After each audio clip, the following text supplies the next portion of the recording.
After the end of World War II, the world was split into two, East and West. This marked the beginning of the era called the Cold War.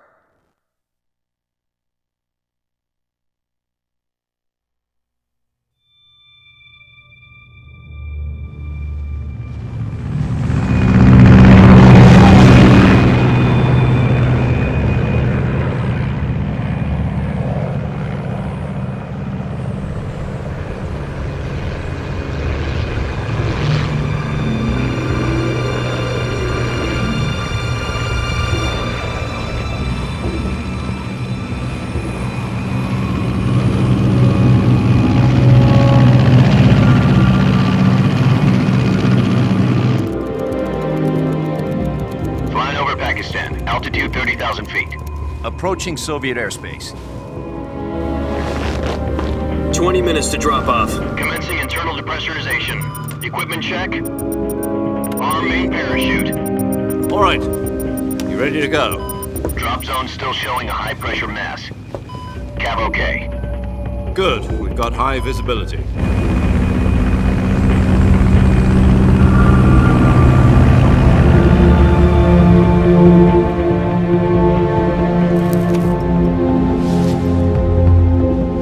Put out that cigar.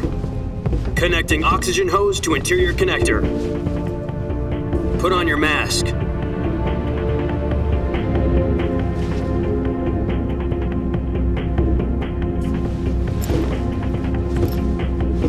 Does this panty waste know what he's doing? Approaching release point. 10 minutes to drop off. Hey, are you deaf? He said put out the cigar and put on your mask.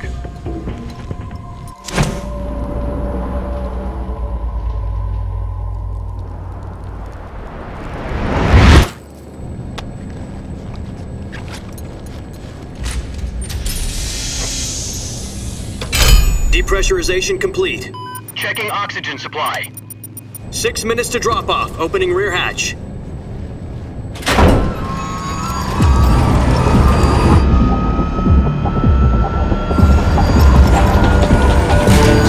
Sunrise.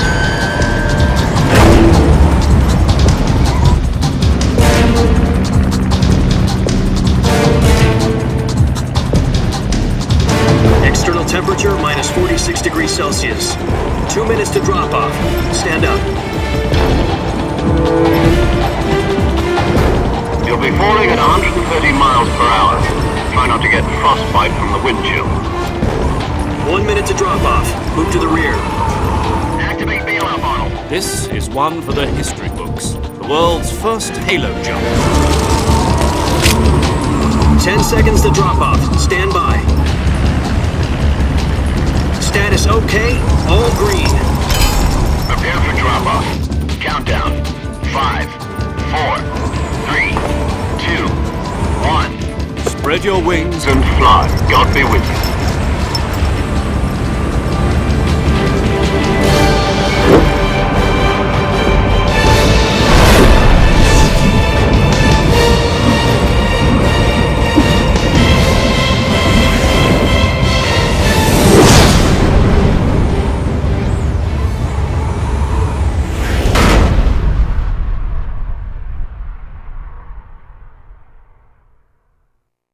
Jack, I've got some important news.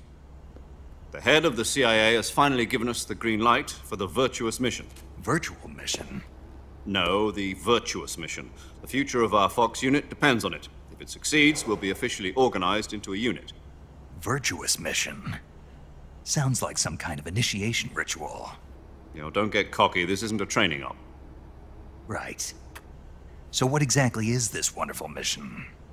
Well, about 2 years ago, a certain Soviet scientist requested asylum in the West through one of our moles. His name is Nikolai Stepanovich Sokolov. He's head of the OKB-754 Design Bureau, one of the Soviets' top-secret weapon research facilities, and the East's foremost expert on weapons development. Sokolov? Isn't he that famous rocket scientist? The very same.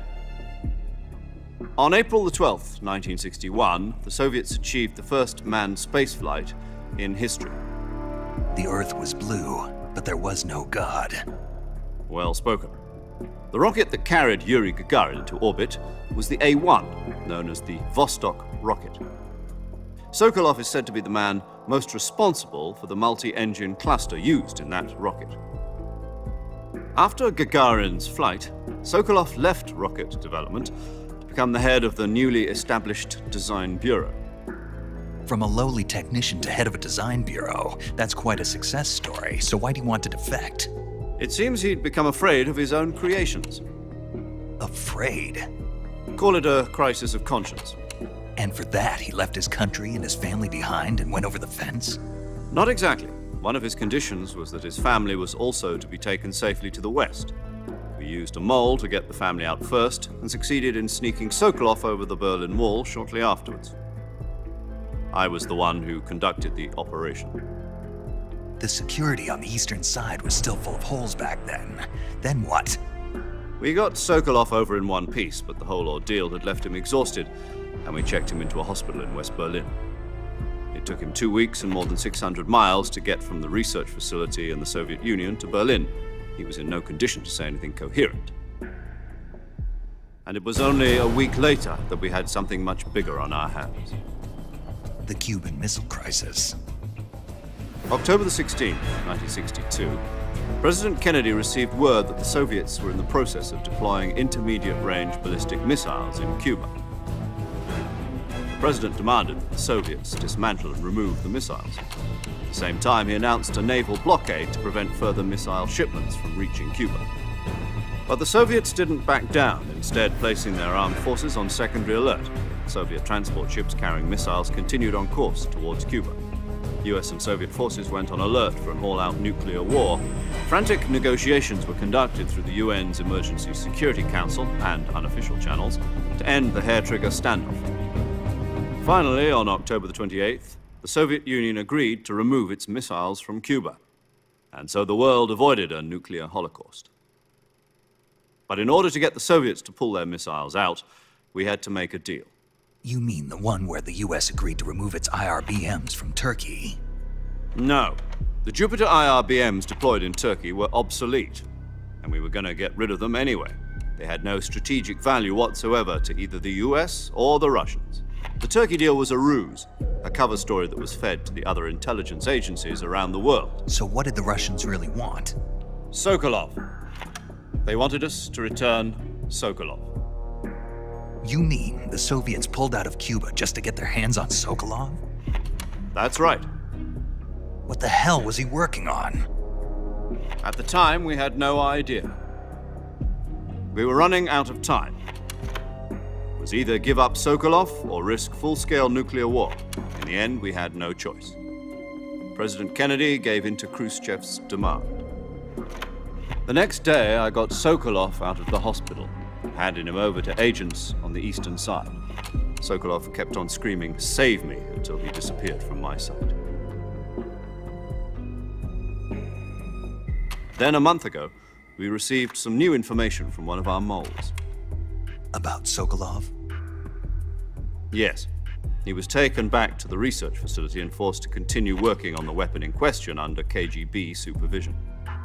What's more, it's on the verge of completion. So what kind of weapon is it? Something to do with space rockets? No, missiles. Same technology. I guess you're right. We don't know the details, but it appears to be a new kind of nuclear device. For half a year now, the Soviets have been conducting frequent nuclear tests at Semipalatinsk. Something to do with the weapon, I assume. We're talking about a secret weapon so big that Khrushchev was ready to pull out of Cuba to get it back. Is Sokolov still in the facility? No. According to our intelligence, he's in Selinoyarsk, a place in the mountains about 3 miles to the west that's known as the Virgin Cliffs. The Virgin Cliffs. Nice name for a virtuous mission. They moved him there just recently. Why? Apparently, they're conducting a field test of the weapon, but it's our best chance to get him back. This mission would never have been possible if he was still in the research facility. This is our last chance. Sokolov must have known that too when he contacted us.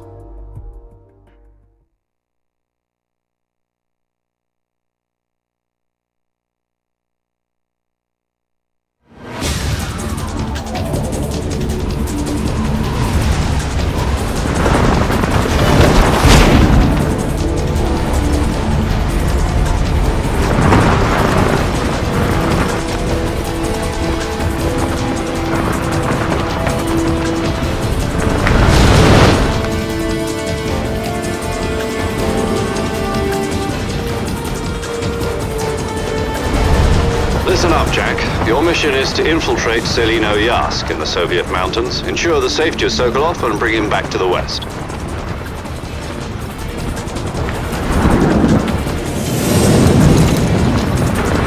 If we don't get Sokolov back before that weapon is complete, we'll be facing a major crisis. The clock is ticking.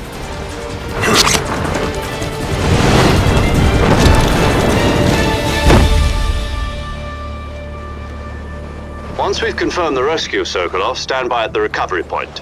A recovery balloon will be dropped at that point.